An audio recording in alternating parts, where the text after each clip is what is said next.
how do you get some confidence back in the group after what happened on Sunday?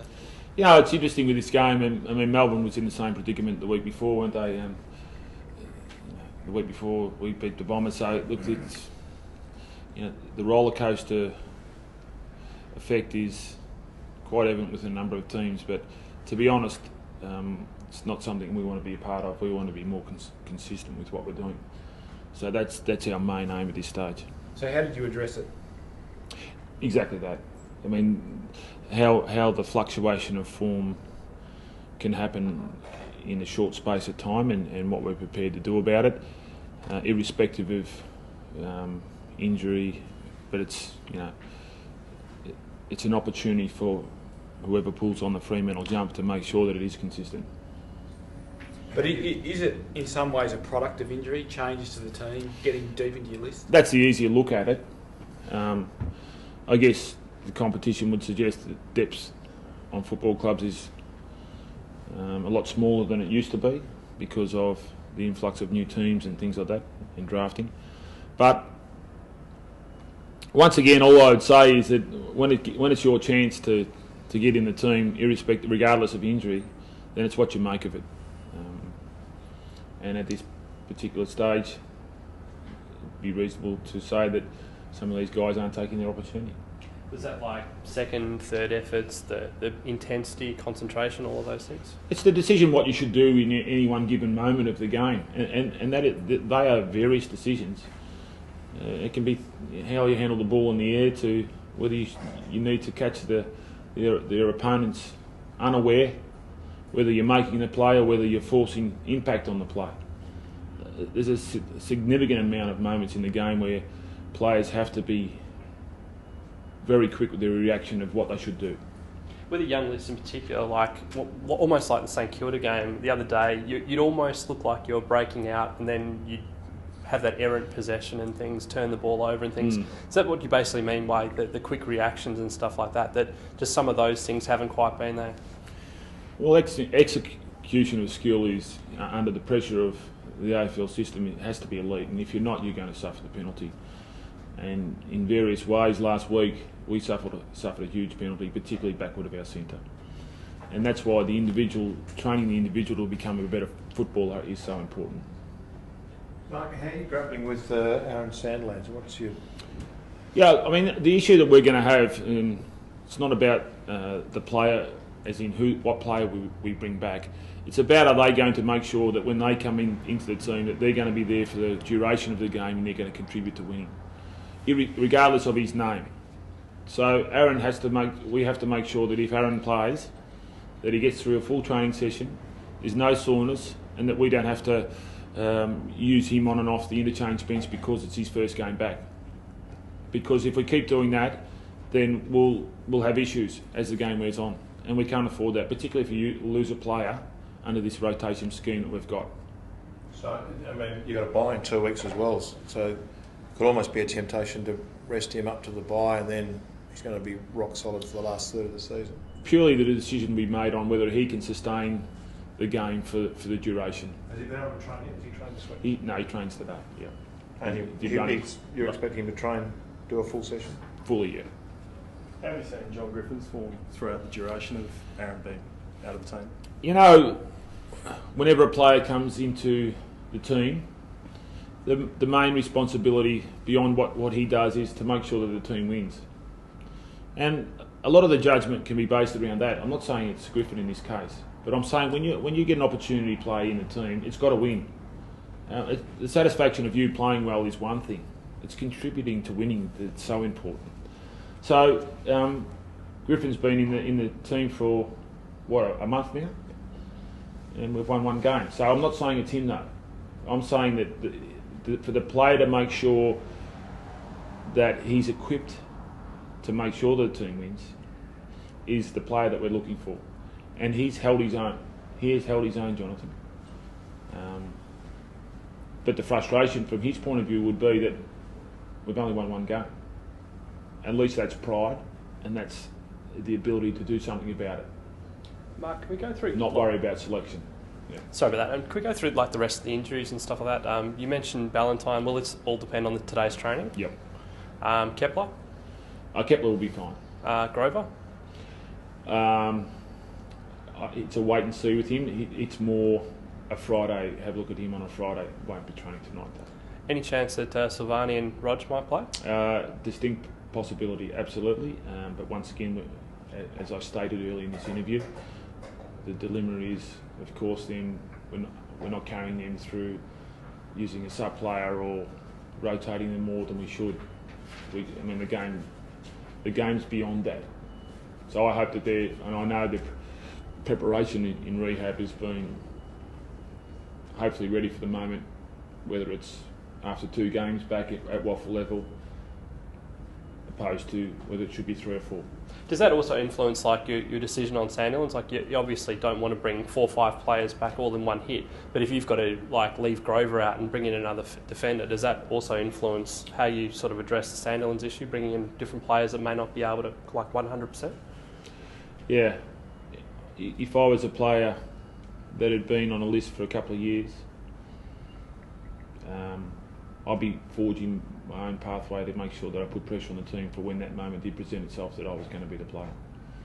And wouldn't matter what role it was, to be honest. If you've got the desire and the killer instinct to make sure that you want to get in this team and you want to play AFL for a long period of time, then that should be your only thought process. Yeah. But you've got the preparation, comes down to your preparation and your desire.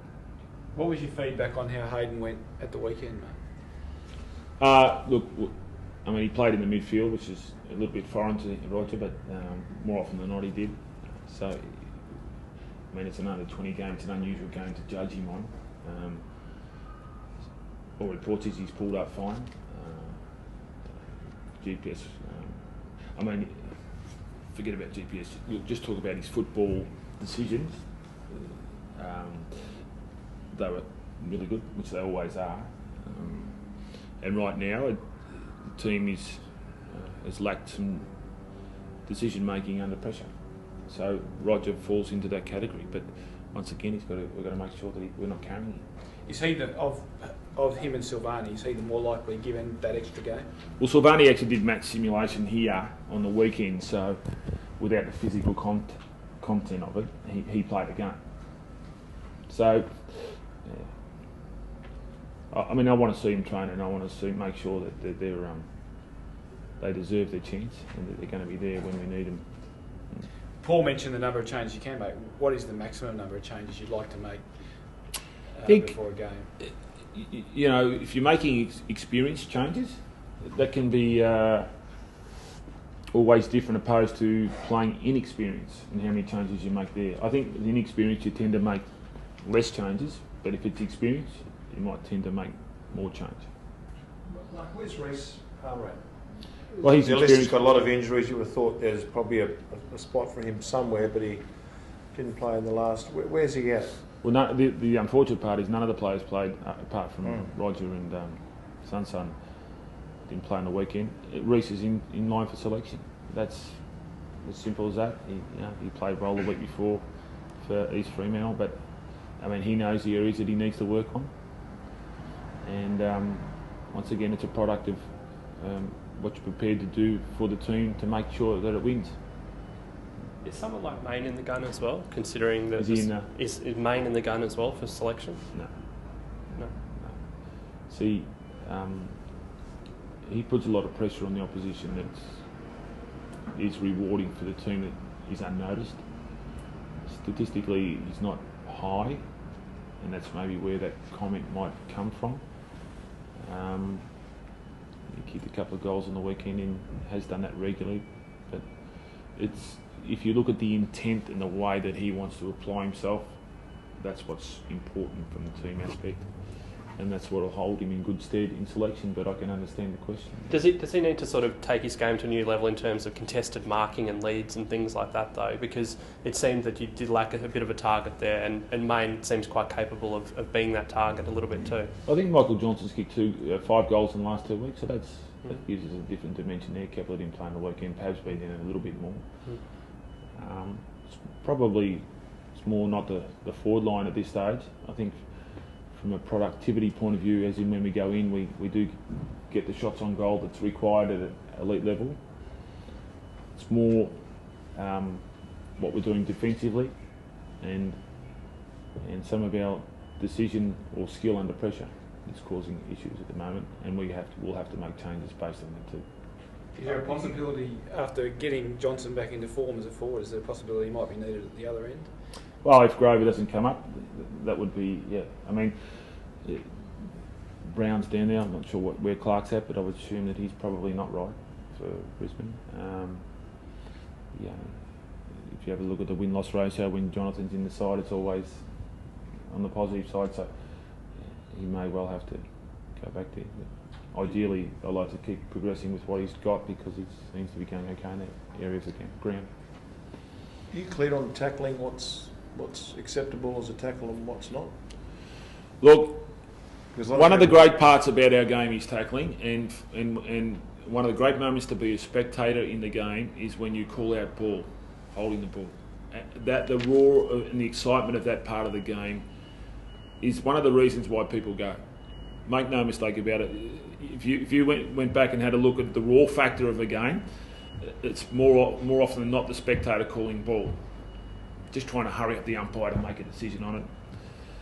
And it's a fantastic area of our game. The intent to tackle should never be taken out of, or should never be looked at in my view. Players are getting taught more and more through different tackling techniques, grappling techniques, to pin the arms, because it's a form of holding the ball. The rules are that if a player has a decision to make and he doesn't make the decision and you pin their arms, well, you're going to get the reward, which is a free kick, which is holding the ball. So the intent, the purpose of that has risen to another level, because the players know, particularly if you dive on the ball as well, that the decision is, well, holding the ball. It's a turnover effectively.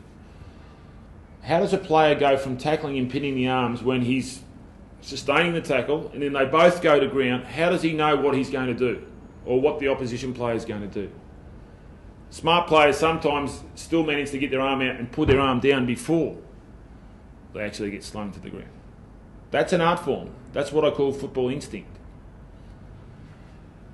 So to report players because their intent to tackle and then them not really knowing where the ball is at because they've slung, I find, if I was playing, it would be confusing for me. And I know a lot of coaches and a lot of players have said that. So I'm not sure the way around it. I'm not sure what the way around it is. What do you tell the players? To tackle with intent, and that's all you can do. Players don't follow through with the tackle to make sure that their head hits the ground. They don't do that. If that happens, it's unfortunate. This guy's getting 3 weeks for doing that. Well, yeah, I guess when we look at the tribunal, is it based because there's an injury attached to it? It appears that is the case, but not at the extent of the game. I mean, sometimes we are going to unfortunately get injured, but as I said, I think it's a great part of our game. It's about how you get the opposition or the ball off the opposition, and that's a big way to do it now. And let's face it, we're not playing full ground footy now, we're playing more congested footy. So the reality is it's going to happen a lot because the players are in more confined area. So I think we need to come to a conclusion and compromise and say, okay, well, this is how it is and this is how we're going to deal with it. When you talk about tackling with intent, you're talking about with intent to influence the disposal or turn the ball over, aren't you? As opposed to just laying a tackle. But it's come with a lot of rule changes over the last couple of years. From the hip and shoulder to I've jumped in the air. Now what do? I'm going to follow through with this situation because I've maybe jumped a little bit early. What you don't want is the apprehension of all this. At the moment, we're seeing a lot of players sort of half go, half not go. Now, that's not what the game's all about. The game's about making a quick, decisive decision and then trying to combat the situation there. We've got to be very careful that we don't find these players just looking like, or I don't want to do that because but the coach has told me to put the physical aspect on the game, which all coaches do. That's an intimidation. You can intimidate other players with that. Well, it's all of that. There appears to be a lot of rule changes based around the physicality and perhaps sometimes the outcome of that.